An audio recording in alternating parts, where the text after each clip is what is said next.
¿Y si te dijera que los incendios en el bosque no son accidentes?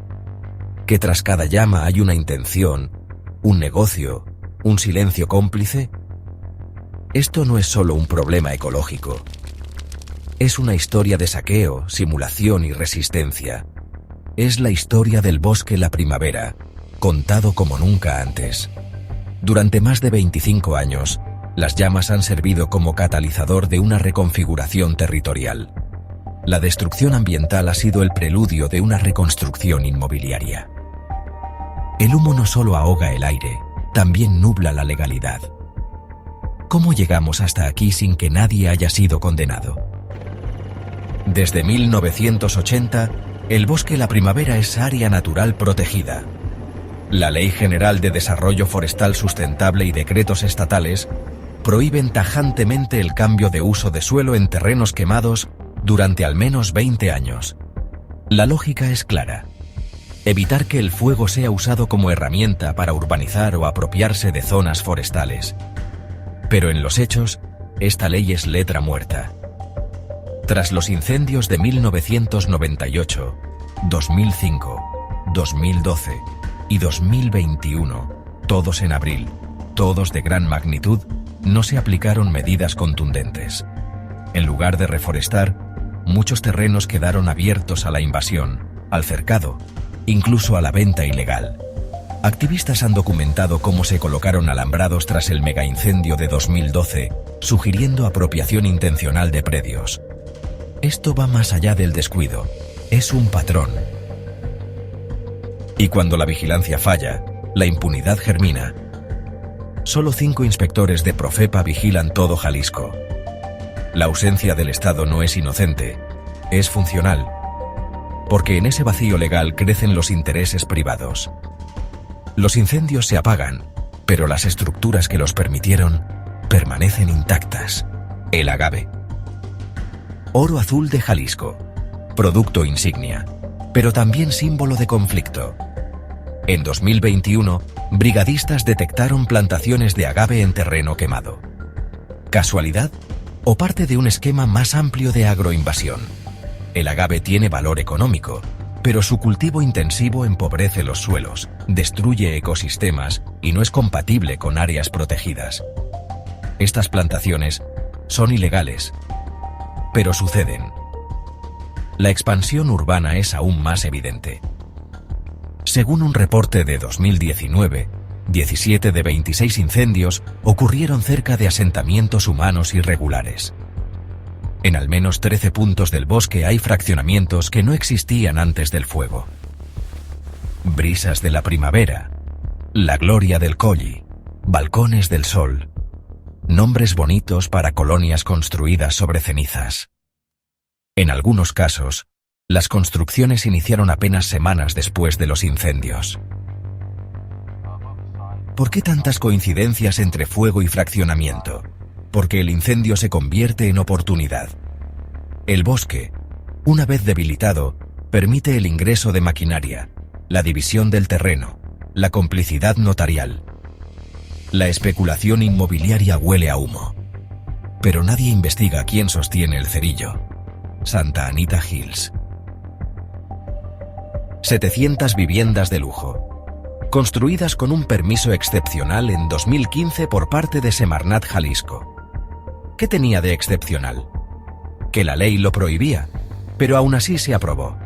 El predio colinda con La Primavera, había sido afectado por incendios. La sociedad reaccionó. ONGs y ciudadanos llevaron el caso hasta la Suprema Corte de Justicia. Mientras tanto, glampings como El Encanto instalaron cabañas de lujo dentro del bosque, talando vegetación sin permiso, ofreciendo experiencias ecológicas que destruyen el ecosistema. Se presentan como proyectos sustentables, pero son ilegales. A ojos de la ley, no puede haber comercios ni hospedaje dentro del polígono protegido. Estos permisos excepcionales revelan la existencia de una puerta trasera legal. Son válvulas de escape para la corrupción institucional. Cuando un proyecto contradice la norma y aún así avanza, no es un error administrativo, es colusión. El bosque se debilita desde dentro, desde los escritorios que deberían protegerlo. Tras los incendios, siempre hay reforestaciones. Pero son eventos públicos más que estrategias ecológicas. Se siembran árboles fuera de temporada, sin riego, sin seguimiento. La tasa de supervivencia es inferior al 5%. Son promesas que mueren igual que los brotes recién plantados.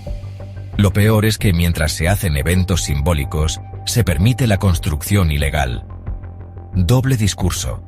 Además, en 2020 se detectó un caso de estafa. 3 personas vendieron lotes dentro del bosque a familias pobres. Se construyeron más de 20 casas sin servicios, sin títulos. El gobierno municipal tuvo que desalojar. Las familias perdieron dinero y hogar. El bosque pierde terreno. La gente pierde esperanza. Y los responsables quedan impunes. Las reforestaciones simbólicas se han convertido en el escudo verde del oportunismo político. Los árboles plantados no son para el bosque, son para la foto. El fraude no solo engaña a las víctimas directas, también anestesia a la opinión pública. Nos hacen creer que el bosque se está cuidando, cuando en realidad se está negociando. Este saqueo tiene responsables: empresas, políticos, productores, todos con nombre y apellido. Inmobiliaria Rincón del Palomar, México Inversiones, municipios como Tlajomulco y Zapopan que han emitido permisos sobre áreas que debían proteger.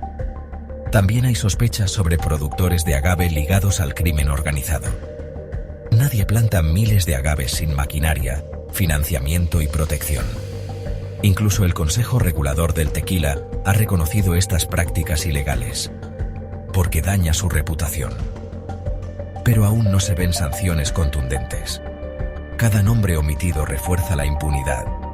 Cada expediente archivado sin castigo nos habla de un sistema donde el territorio puede comprarse y la justicia alquilarse.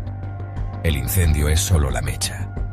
El verdadero daño está en la estructura de poder que lo permite. A pesar de todo, la sociedad tapatía ha dado ejemplo. Tras cada incendio, ha habido plantones, protestas, denuncias, campañas en redes. Se han frenado fraccionamientos como Santa Anita Hills. Se clausuraron glampings. Colectivos como Salvemos la Primavera, universidades como UDEG e ITESO, periodistas independientes, todos han documentado la destrucción y han exigido justicia. Gracias a esta presión, se han reforzado vedas, invertido en brigadas, instalado más puntos de monitoreo. Pero no basta. Porque si no fuera por la ciudadanía, este bosque ya sería un recuerdo. Son ellos quienes han documentado, denunciado y resistido. Son ellos quienes han puesto el cuerpo donde el Estado ha retirado el suyo. La defensa del bosque no es un gesto ecológico, es un acto de justicia territorial. El bosque no se quema solo, se quema con negligencia, con ambición, con corrupción. Se quema porque alguien enciende una llama y muchos más apagan la ley. La primavera es un ecosistema milenario, con más de 140.000 años. Pero en solo 3 décadas podría perderse para siempre. Pero aún hay esperanza. Aún podemos proteger este pulmón verde. Con vigilancia real, con justicia y con una ciudadanía que diga: el bosque no se vende, se defiende. Salvar la primavera es salvarnos a nosotros mismos. Es entender que el territorio no es mercancía, que la naturaleza no es una oportunidad de negocio. Es reconocer que el futuro no se negocia, se construye y se defiende